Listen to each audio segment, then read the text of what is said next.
प्यारे प्यारे दोस्तों, नमस्कार। स्वागत है आप सभी का मेरे YouTube चैनल में। और आज के हमारे टॉपिक का नाम है स्वस्थ पृथ्वी ही करेगी हमारी सुरक्षा। अच्छे के साथ अच्छे बने, पर बुरे के साथ बुरे नहीं, क्योंकि हीरा तो तराशा जा सकता है, लेकिन कीचड़ से कीचड़ साफ नहीं किया जा सकता। कोई मेरा बुरा करे वो कर्म उसका, मैं किसी का बुरा ना करूं या धर्म मेरा। इस वर्ष विश्व आरोग्य दिवस का पड़ाव ऐसे वक्त पर आया है जब पूरी दुनिया उस कोविड-19 महामारी के खिलाफ संघर्ष कर रही है, जो अब तक हजारों जिंदगियां छीन चुकी है। यह समय मानव जाति को यह स्मरण कराने का है कि वह न केवल अपने स्तर पर स्वच्छता का ख्याल रखे, बल्कि प्रकृति और उसके पारिस्थितिक तंत्र के साथ कोई खिलवाड़ न करे। यह सभी स्वास्थ्य कर्मियों के योगदान को सम्मान देने का भी समय है, जो कोविड-19 से जूझ रहे हैं, मरीजों की देखभाल में लगे हैं, खासतौर में से नर्सें, जिन पर इस वर्ष WHO ने विशेष फोकस किया है। स्वास्थ्य के मोर्चे पर खासी प्रगति के बावजूद कोरोना वायरस से उपजी महामारी ने मानव प्रजाति को असहाय कर दिया है। दुनिया भर के दिग्गज दिन रात इस बीमारी की दवा तलाशने में जुटे हैं। जानलेवा कोरोना वायरस राजा और रंग या किसी देश अथवा धर्म का लिहाज नहीं करता। एक देश के बाद दूसरे देश में पैठ बनाकर इसने पूरी दुनिया को धर्रा दिया है। इससे खौफजदा तमाम देश अपनी सीमाएं बंद करके लॉकडाउन का ऐलान कर रहे हैं, ताकि इसका प्रसार रोका जा सके।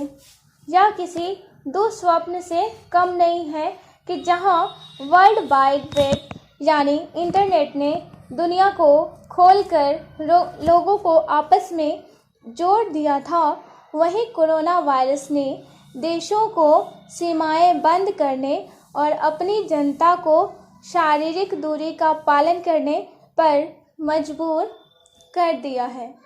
हम जब इस आपदा से उबरकर आर्थिक मंदी और व्यक्तिगत जीवन में उथल-पुथल जैसी वास्तविकताओं से दो चार होंगे, तब कई सवाल उठेंगे, जिनके केंद्र में यही होगा कि क्या ऐसी विपदाओं को रोका जा सकता है। विकास के हमारे प्रारूप पर भी प्रश्न उठेंगे।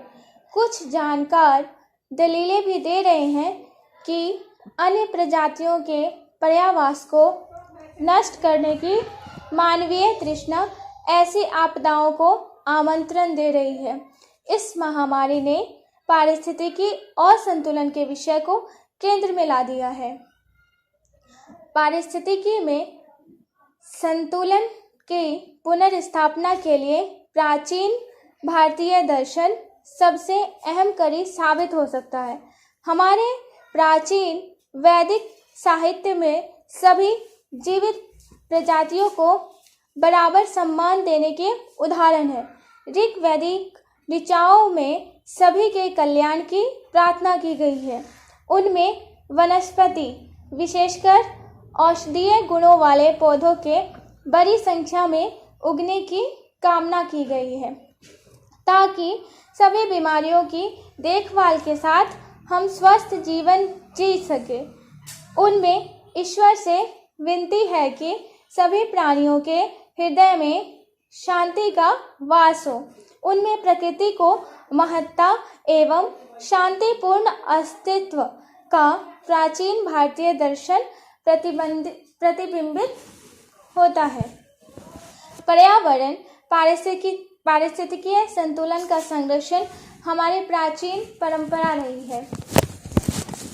राष्ट्रपिता महात्मा गांधी ने उचित अनुभव किया था। प्रकृति में सौंदर्य भाव और उसके लिए धार्मिक निहितार्थों को जोड़ने की दूरदर्शिता के लिए मैं अपने पूर्वजों के समक्ष शीश नवाता हूँ। यह समय सभी भारतीयों और प्रत्येक वैश्विक नागरिकों के लिए प्रकृति संरक्षण का सक्रिय योद्धा बनाने का है, ताकि पृथ्वी पर मनुष्य और सभी जीव जंतु स्वस्थ रहकर सौहार्दपूर्ण सह-अस्तित्व का आनंद ले सके। हम जिस हवा में सांस लेते हैं और जो पानी पीते हैं वे साफ होने चाहिए। हमें मिट्टी, पौधे और अन्य प्राकृतिक संसाधनों को सहेजना चाहिए। लॉकडाउन के चलते हवा की गुणवत्ता में चमत्कारिक सुधार और शहरी इलाकों में वन्य जीवों के विचरण की खबरें यही दर्शाती है कि मानव ने प्रकृति में किस हद तक हस्तक्षेप किया है। हमारे ग्रंथों में उल्लिखित मंत्रों में पृथ्वी, आकाश एवं अंतरिक्ष के अलावा जल, वनस्पति, देवताओं, अवचेतन एवं बाहरी संसार यानी सभी के लिए शांति की कामना की गई है।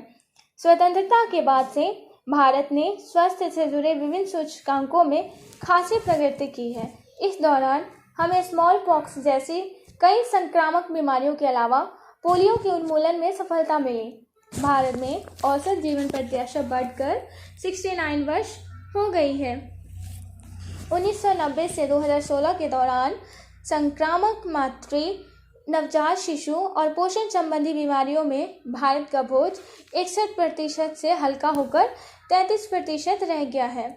हालांकि बीते कुछ समय में जीवन शैली में हुए परिवर्तन के कारण गैर संक्रामक रोगों में भारी बढ़ोतरी हुई है। कुछ साल पहले WHO ने भारत में होने वाली मौतों में 61% के लिए हृदय रोग, कैंसर और मधुमेह आदि को जिम्मेदार बताया था। इस खतरनाक रुझान को पलटने की दरकार है। इसके लिए खान पान में बदलाव लाकर स्वस्थ जीवन चर्चा अपनाने को प्रोत्साहन देने वाला राष्ट्रव्यापी जागरूकता अभियान चलाया जाए। युवावस्था से ही स्वस्थ खान पान, योग और ध्यान की आदतें डलवानी होंगी। ये पहलू स्कूली पाठ्यक्रम का हिस्सा बनाए जाएं। इसके साथ ही इंडियन मेडिकल एसोसिएशन और अन्य संस्थानों को जागरूकता का प्रसार करना चाहिए। मीडिया को भी जन जन तक सूचनाएं पहुंचाने में सक्रिय भूमिका निभानी होगी। एक और अहम मसला है वृद्धों की खास देखभाल की आवश्यकता का। देश के शहरी ग्रामीण स्वास्थ्य ढांचे में भारी अंतर को देखते हुए कोविड-19 ने इसमें निवेश की आवश्यकता को पुनः रेखांकित किया है। हालांकि आयुष्मान भारत जैसी योजना ने इस समस्या को कुछ हद तक सुलझाया है, जिसके तहत 50 करोड़ लोगों को स्वास्थ्य बीमा के साथ ही 1.5 लाख स्वास्थ्य केंद्रों के माध्यम से व्यापक स्वास्थ्य सेवाएं दी जा रही हैं। फिर भी हमें बीमारी की रोकथाम और उसके उपचार जैसे स्वास्थ्य के दोनों पहलुओं पर ध्यान देना चाहिए। हमें जीवन शैली से जुड़े मसलों को साध कर व्यापक समाधान तलाशने की दिशा में जुटना होगा। यह समझना भी आवश्यक है कि हम पृथ्वी को वनस्पति और पशु पक्षियों के साथ साझा करते हैं। इस जुड़ाव को समझने के साथ ही WHO की वन हेल्थ की उस अवधारणा को भी आत्मसात करने की दरकार है, जिसमें मनुष्य, प्राणी, वनस्पति और पर्यावरण की सेहत के लिए बहुस्तरीय दृष्टिकोण अपनाने की बात है। इसे संभव बनाने के लिए विभिन्न क्षेत्रों को साथ लाने के साथ ही विभिन्न विशेषज्ञों को एकजुटता कर नीतियां और कार्यक्रम तैयार करने होंगे। हमारी दुनिया परस्पर निर्भर है, हमें इसे संतुलित करना ही होगा ताकि हम स्वस्थ जीवन जी सकें। हमें एकजुट होकर पृथ्वी को सुरक्षित बनाना होगा, जिसमें पर्यावरण संरक्षण के साथ ही मानव, वनस्पति और जीव जंतुओं सभी की सेहत सुधर सके। आज के लिए इतना ही था। और ये जो मैंने आप लोगों को लेख सुनाया है पर्यावरण के बारे में, ये हमारे उपराष्ट्रपति एम वेंकैया नायडू जी ने कहा था, उन्हीं का ये सार है। आशा करती हूँ आपको ये एग्जाम में काम भी देगा। अगर आप लोगों को पसंद आए तो लाइक, शेयर और सब्सक्राइब जरूर कीजिएगा। नमस्कार।